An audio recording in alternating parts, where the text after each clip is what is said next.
કૃષ્ણ જય મહાદેવ। હું છું આચાર્ય ડોક્ટર અજય પંડ્યા। સત્યમ જ્યોતિષ કાર્યાલયની અંદર આપનું હાર્દિક સ્વાગત છે। મિત્રો, નવરાત્રિના પવિત્ર દિવસો ચાલી રહ્યા છે। નવરાત્રિના દિવસો એટલે મા નવદુર્ગાની અસીમ કૃપા પ્રાપ્ત કરવાના દિવસો। મા નવદુર્ગાની અસીમ કૃપા આપ સર્વ પર વરસતી રહે એવી શુભેચ્છા સાથે હું માતાજીના નવે નવ રૂપનું વર્ણન લઈ આપની સમક્ષ આવું છું। પ્રથમ શૈલપુત્રી છે, દ્વિતીયમ બ્રહ્મચારિણી, તૃતીયમ ચંદ્ર ઘંટેતી, કૃષ્માંડેતી, ચતુર્ગમમ पंचम संद मातेति, षष्टम गति यानी च, सप्तम काल रात्रि च, महागौरी च, अष्टकम नवम सिद्धदात्री च, नव दुर्गा प्रकृतिता। હવે આજે હું તમારી સમક્ષ લાવ્યો છું પંચમ નોરતું, પાંચમા નોરતે સ્કંદ માતાની પૂજા શા માટે કરવામાં આવે છે? સ્કંદ માતા કોણ છે? સ્કંદ માતા સ્વરૂપ કેવું છે અને સ્કંદ માતાને સ્કંદ માતા તરીકે શા માટે ઓળખવામાં આવે છે? મિત્રો, આનું સર્વત્ર શ્રેષ્ઠ વર્ણન તો સ્કંદ પુરાણની અંદર આપવામાં આવ્યું છે। સ્કંદ એક ભગવાન કાર્તિકેયનું નામ જ છે અને ભગવાન કાર્તિકેય અને દક્ષિણ ભારતની અંદર ખાસ કરીને ખૂબ જ રીતે સારી રીતે પૂજન કરવામાં આવે છે। ભગવાન કાર્તિકેયના ઘણા બધા મંદિરો પણ છે, પરંતુ અહીં સ્કંદ માતેથી એમ શા માટે કહેવામાં આવ્યું છે?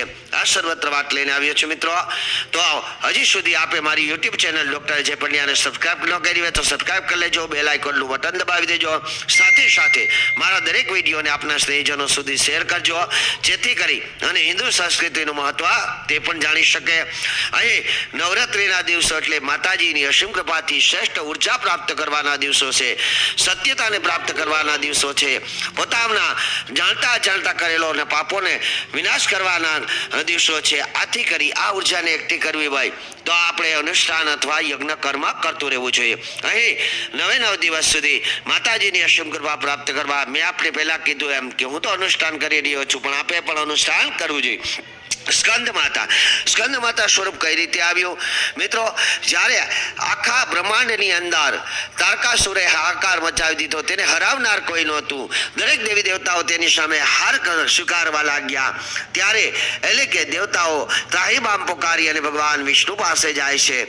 અહીં કથા એવી છે કે તારકાસુર કે જે ખૂબ જ તપસ્યા કરે છે અને બ્રહ્માજીને પ્રસન્ન કરે છે, બ્રહ્માજીને પસંદ કરી અને તે માગે છે કે પ્રભુ મને અમર વરદાન આપો, ત્યારે પ્રભુ કહે છે કે ના, અમરત્વ કોઈને પ્રાપ્ત ન થાય, આથી કરી અન્ય વરદાન માગો।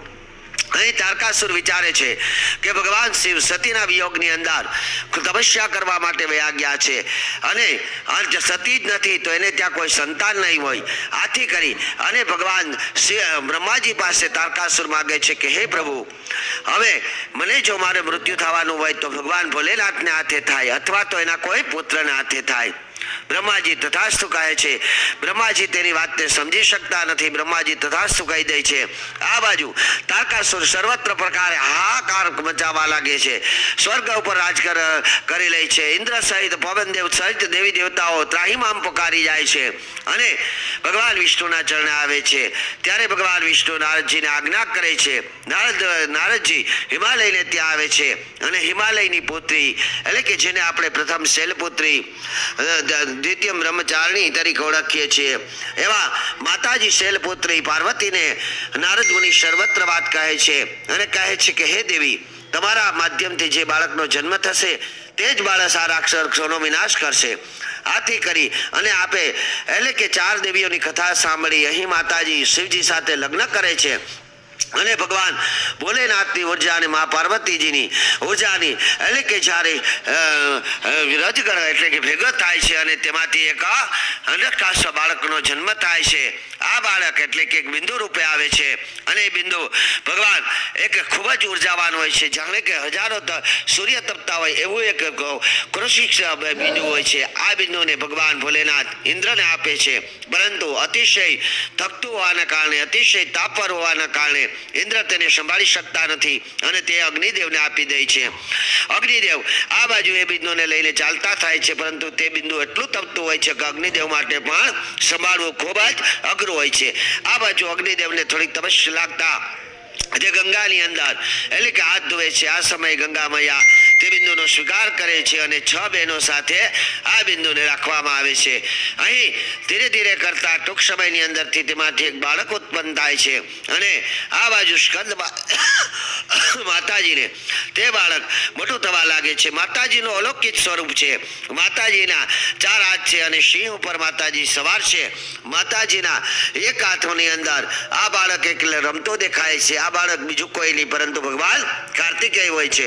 આ ભગવાન કાર્તિકેય ધીરે ધીરે થતા મોટા થાય છે અને દેવતાઓના સેનાપતિ બને છે. દેવતાઓના સેનાપતિ બની અને દેવાસુર યુદ્ધ લડે છે. આ યુદ્ધની અંદર તે અનેક રાક્ષસોની સાથે સાથે તારકાસુરનો વધ કરે છે. અહીં તારકાસુરનો વધ કરવા માટે જ એટલે કે સ્કંદનો જન્મ થયો છે એવું ગણવામાં આવે છે અને આ સર્વત્ર ભગવાનની માયા હોય છે, દેવીની માયા હોય છે એવું ગણવામાં આવે છે. માતાજી એટલે કે જ્યારે તારકાસુરનો વધ કરનાર એવા સ્કંદને મોટા કરે છે ત્યારે માતાજી પોતાનું માતૃરૂપી જે સ્વરૂપ બતાવે છે. એક પુત્રને મોટો કરવા માટે માતા એ શું કાર્ય કરવા જોઈએ આ સર્વત્ર કથા એમની અંદર છે અને માતાજી જે રીતે સ્કંદને લાડ લડાવે છે એને મોટો કરે છે એ સર્વત્ર એક માની કહાની આ કથાની અંદર આવે છે. આની વિસ્તૃત જાણકારી તો કાર્તિકેયની કથા એટલે કે સ્કંદ પુરાણની અંદર આપેલી છે, પરંતુ અહીં એટલે કે સામાન્ય કથા આપણે કઈ કીધી આ સર્વત્ર કથાને લઈ સ્કંદ માતાનું તેનું સ્વરૂપ બને છે અને આ સિંહ વાહિની માતા આ જગતજનની જગદંબા એટલે કે સર્વનું કલ્યાણ કરે છે.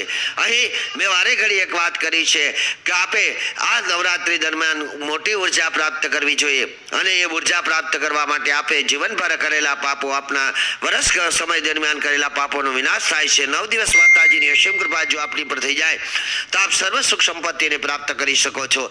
આથી કરી અખંડ જ્યોત આપ જલાવતા હોય અથવા તો ન પણ જલાવતા હોય તો સંધ્યાકાળની પછી માતાજીની નવદુર્ગાની આરાધના ચાલુ કરવી જોઈએ. 4 નોરતા પૂર્ણ થયા બાદ આજે જ્યારે 5મું નોરતું છે તો 5મા નોરતે એક 99 મંત્રની માળા ઓમ એમ રીમ ક્લીમ ચામુંડાય વિચે નમઃ સાથે સાથે ઓછામાં ઓછી ઓમ એમ રીમ ક્લીમ સ્કંદ માતેય નમઃ આ મંત્રની માળા અવશ્ય અર્પણ કરવી જોઈએ. સાથે 9 નોરતા પૂર્ણ થયા બાદ હોમાદિક દશાંક યજ્ઞ પણ અર્પણ કરવો જોઈએ. આ કર્મ કરવાથી મા સ્કંદ માતાની અસીમ કૃપા સાથે નવદુર્ગાની અસીમ કૃપા આપની પર વરસતી રહેશે.